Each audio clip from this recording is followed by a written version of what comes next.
आप देख रहे हैं न्यूज 7 हिंदी, राष्ट्र प्रथम। नमस्कार, आपका एक बार फिर से स्वागत है। वक्त हो चला है इस वक्त कुछ 5 बड़ी खबरों को जानने का। महिला आरक्षण विधेयक को लेकर भारतीय जनता पार्टी और कांग्रेस के बीच राजनीतिक गतिरोध पैदा हो गया है। भाजपा ने विधेयक के लागू न होने के लिए कांग्रेस को जिम्मेदार ठहराया और इसे देश की महिलाओं के लिए एक बड़ा आघात बताया। भाजपा नेताओं ने कांग्रेस पर महिला विरोधी मानसिकता का आरोप लगाते हुए देश के विभिन्न हिस्सों में प्रदर्शन किए और राहुल गांधी के घर के बाहर नारेबाजी की। इसके अलावा पूर्व केंद्रीय मंत्री स्मृति ईरानी ने प्रेस कॉन्फ्रेंस कर कांग्रेस और विपक्षी दलों पर तीखे हमले किए। वहीं लखनऊ में बीजेपी नेता अपर्णा यादव ने कांग्रेस और सपा के झंडों को जलाया। पटना, बेंगलुरु, जयपुर, भोपाल सहित अन्य शहरों में भी विरोध प्रदर्शन की खबरें सामने आई।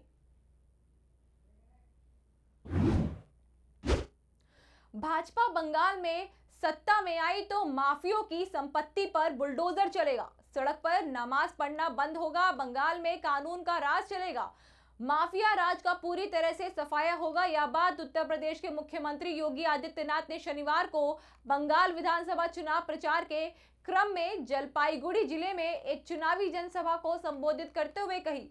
उन्होंने उत्तर बंगाल में 2 जनसभाओं को संबोधित किया। इन जनसभाओं में बुलडोजर बाबा जिंदाबाद के नारे गूंजते रहे।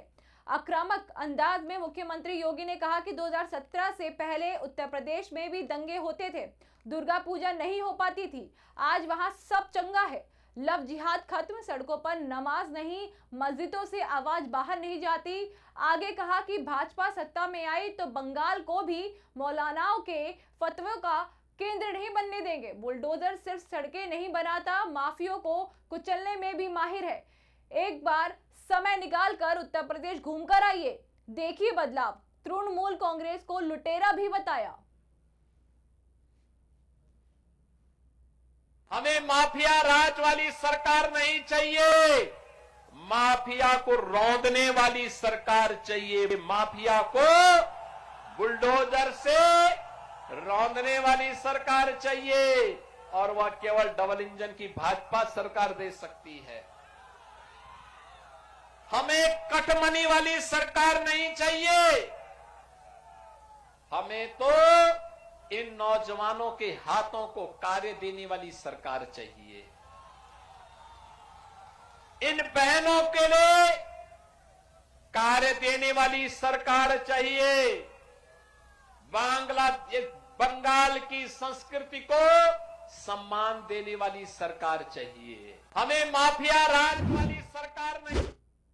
बिहार की कटिहार में मनिहारी थाना क्षेत्र के नवाबगंज बालू टोला निवासी मोहम्मद सोहेल की गिरफ्तारी ने परिवार और गांव को झकझोर दिया है। जिस बेटे को माता पिता ने रोजी रोटी कमाने के लिए बाहर भेजा, उसके आतंकी गतिविधियों में शामिल होने की जानकारी उन्हें नहीं थी। दिल्ली पुलिस की स्पेशल सेल ने सोहेल को गजवाए हिंद और खिलाफत की सोच से प्रभावित होकर युवाओं को भड़काने, भर्ती करने और आतंकी तैयारी के आरोप में गिरफ्तार किया। मां अंगूरी खातून के अनुसार सोहेल मैट्रिक के बाद काम की तलाश में बेंगलुरु गया था, लेकिन तबीयत खराब होने पर लौट आया और पिता मोहम्मद मुमताज के साथ प्लम्बरी का काम करने लगा। वह घर में सामान्य रहता था और उसकी गतिविधियों पर शक नहीं हुआ।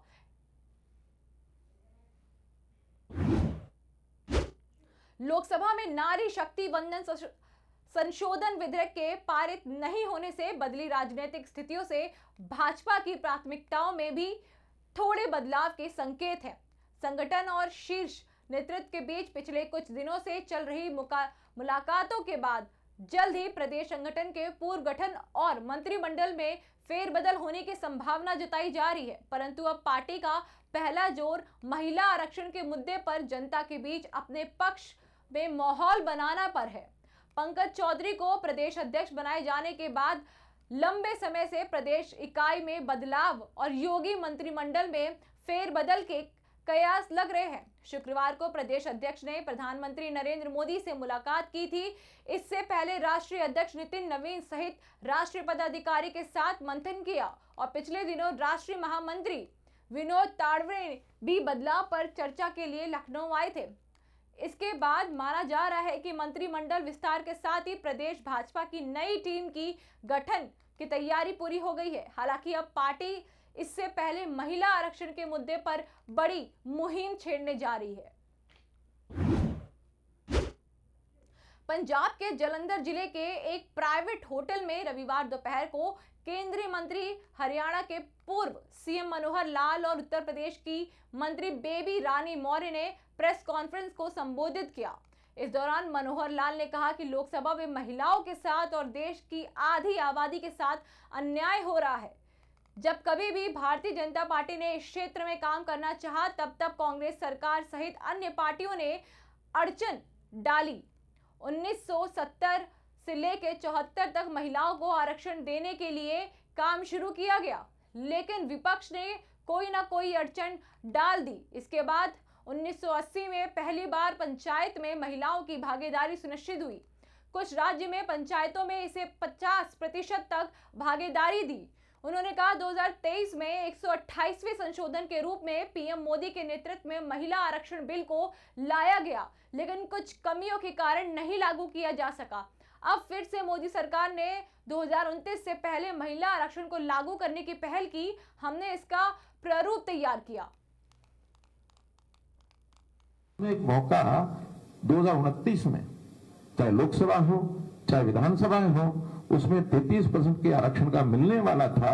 वो केवल विपक्ष की इस जिद के कारण से उनको नहीं मिल पाया है। आखिर एक बहुत बड़ी शक्ति, मातृशक्ति, वो अपने अधिकार से वंचित होते जब देखेगी तो वो अपने आप सोचेगी, हमको कहने की जरूरत ही नहीं है। तो जब ये सोचेंगे, निश्चित रूप से उनको आगाह किया कि इसका उनको लाभ नहीं होगा, नुकसान होगा। अगर पास कराते हैं तो फिर ये गैर राजनीतिक मुद्दे की तरह ही आगे बढ़ेगा। और इसके कई चीजों के इन्होंने बड़े घिनौने खेल भी खेले। इस एक्ट की जरूरत करा करके दक्षिण में एक मुख्यमंत्री ने तो चेन्नई के अंदर वहां इस विधेयक की प्रतियां जलाई और प्रतियां जला करके उसका विरोध किया तमिलनाडु में। इससे बड़ा और कुछ नहीं हो सकता। अभी तो पारित नहीं हुआ है। पारित होने में क्या क्या चीजें आएंगी, उनकी शंकाएं सबको दूर करने के लिए गृह मंत्री जी ने कहा, क्योंकि उनका एक ही विषय था, परिसीमन। यदि नई जो जनगणना होगी उसमें यदि आप कराएंगे तो हमारी सीटें कम हो जाएंगी, क्योंकि जनगणना करते समय आबादी जो देश भर की बढ़ रही है, कंपैरेटिवली ये बात ठीक है कि दक्षिण राज्यों में जनगणना करते समय आबादी कम बढ़ी है। कम बढ़ी है तो उनको ये खतरा था कि हमारी सीटें कम ना हो जाएं। गृह मंत्री जी ने विश्वास दिलाया कि हम इसमें एक लाइन जोड़ देते हैं कि प्रोपोर्शनेटली हर प्रदेश को 50% सीटें बढ़ा देंगे। जो प्रोपोर्शन आज है वही प्रोपोर्शन इसके बाद रहेगा। 50% बढ़ेंगे तो सबकी बढ़ेंगी। तो शेयर जो है तमिलनाडु का जितना, दक्षिणी राज्यों का जितना आज है, वो उतना शेयर उस समय भी रहेगा। उन्होंने काउंटिंग एक एक प्रदेश की कितनी सीटें आज हैं, कितनी बाद में हो जाएंगी। 50% का सामान्य फार्मूला सब पर लागू होगा, और यदि कहीं ऑड नंबर है तो उसमें भी 50% बढ़ाएंगे, तो उसको पूरा करने के लिए आधी सीट और बढ़ जाएगी। और जितने यूटीज हैं, जो हमारे केंद्र शासित प्रदेश हैं, तो उनकी भी सीटें ऐसे अकॉर्डिंगली बढ़ाई जाएंगी। किसी को चिंता करने की जरूरत नहीं है। उसके बाद भी उस पर आए नहीं और आखिर में अड़ गए कि नहीं, आप जो है उसमें पास किया हुआ है कि जब भी जनसंख्या यानी सेंसस हो जाएगा, जब भी डिलिमिटेशन हो जाएगी, उसके बाद कराएंगे। हम चाहते थे कि वो चीज 2029 तक होना संभव लगता नहीं है, क्योंकि पिछले 3 साल में जिस गति से चीजें, संवैधानिक संस्थाएं हैं, वो सरकार के हाथ में नहीं है। वो किस गति से आगे बढ़ेंगी वो बड़ा तरीका है। गति उनकी इतनी नहीं है कि 2029 तक उसको पूरा करा सकें। तो संशोधन इतना ही था कि अगर कोई परिवर्तन होकर के नई जनगणना और नए प्रीसीमन हो जाएगा तो उससे कराएंगे, नहीं होगा तो वर्तमान में जो 2011 की जनगणना है उसके हिसाब से कराएंगे। लेकिन 2029 में ये चुनाव महिलाओं के हित में हो जाए, इतना ही कुल मिला करके उसका हेतु था। लेकिन कई तरह की घबराहट विपक्षी दलों में थी। उस घबराहट में बड़ी घबराहट तो उनकी ये है कि अगर डिलिमिटेशन की बेरा हो गया तो हमारी सीटें कहाँ चली जाएंगी। डिलिमिटेशन कराएंगे, उस समय बढ़ा के कराएंगे तो कम से कम हमारी सीटें बचेंगी। उन्होंने ये उस समय नहीं सोचा था कि जब लोकल बॉडीज में 33% कराया, क्योंकि उस समय तो उनकी सीटें नहीं जा रही थी।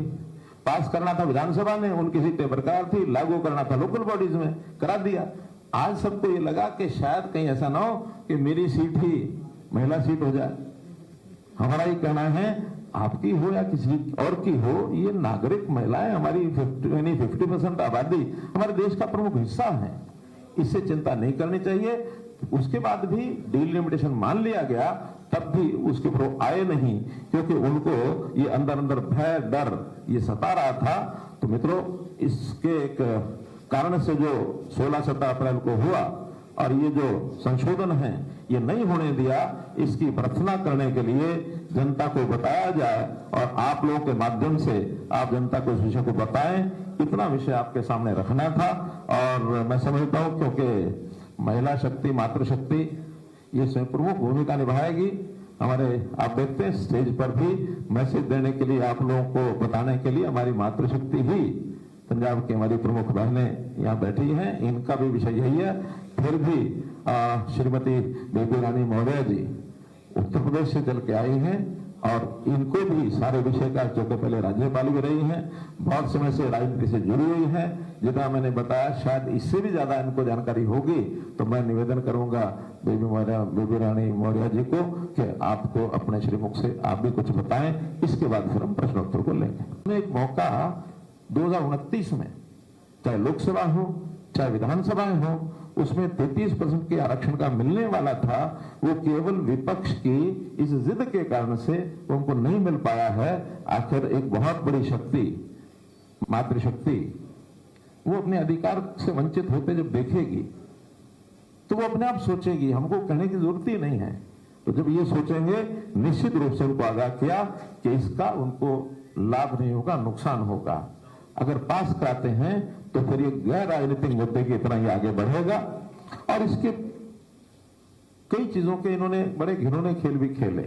इस एक्ट की जरूरत करा करके दक्षिण में एक मुख्यमंत्री ने तो चेन्नई के अंदर वहां इस विधेयक की प्रतियां जलाई और प्रतियां जला करके उसका विरोध किया तमिलनाडु में। इससे बड़ा और कुछ नहीं हो सकता। अभी तो पारित नहीं हुआ है। पारित होने में क्या क्या चीजें आएंगी, उनकी शंकाएं सबको दूर करने के लिए गृह मंत्री जी ने कहा, क्योंकि उनका एक ही विषय था, परिसीमन। यदि नई जो जनगणना होगी उसमें यदि आप कराएंगे तो हमारी सीटें कम हो जाएंगी, क्योंकि जनगणना करते समय आबादी जो देश भर की बढ़ रही है, कंपैरेटिवली ये बात ठीक है कि दक्षिण राज्यों में जनगणना करते समय आबादी कम बढ़ी है। तो उनको ये खतरा था कि हमारी सीटें कम ना हो जाएं। गृह मंत्री जी ने विश्वास दिलाया कि हम इसमें एक लाइन जोड़ देते हैं कि प्रोपोर्शनेटली हर प्रदेश को 50% सीटें बढ़ा देंगे। जो प्रोपोर्शन आज है वही प्रोपोर्शन इसके बाद रहेगा। 50% बढ़ेंगे तो सबकी बढ़ेंगी। तो शेयर जो है तमिलनाडु का जितना, दक्षिणी राज्यों का जितना आज है, वो उतना शेयर उस समय भी रहेगा। उन्होंने काउंटिंग एक एक प्रदेश की कितनी सीटें आज हैं, कितनी बाद में हो जाएंगी, 50% का सामान्य फार्मूला सब पर लागू होगा। और यदि कहीं ऑड नंबर है तो उसमें भी 50% बढ़ाएंगे, तो उसको पूरा करने के लिए आधी सीट और बढ़ जाएगी। और जितने यूटीज हैं, जो हमारे केंद्र शासित प्रदेश हैं, तो उनकी भी सीटें ऐसे अकॉर्डिंगली बढ़ाई जाएंगी। किसी को चिंता करने की जरूरत नहीं है। उसके बाद भी उस पर आए नहीं और आखिर में अड़ गए कि नहीं, आप जो है उसमें पास किया हुआ है कि जब भी जनसंख्या यानी सेंसस हो जाएगा, जब भी डिलिमिटेशन हो जाएगी, उसके बाद कराएंगे।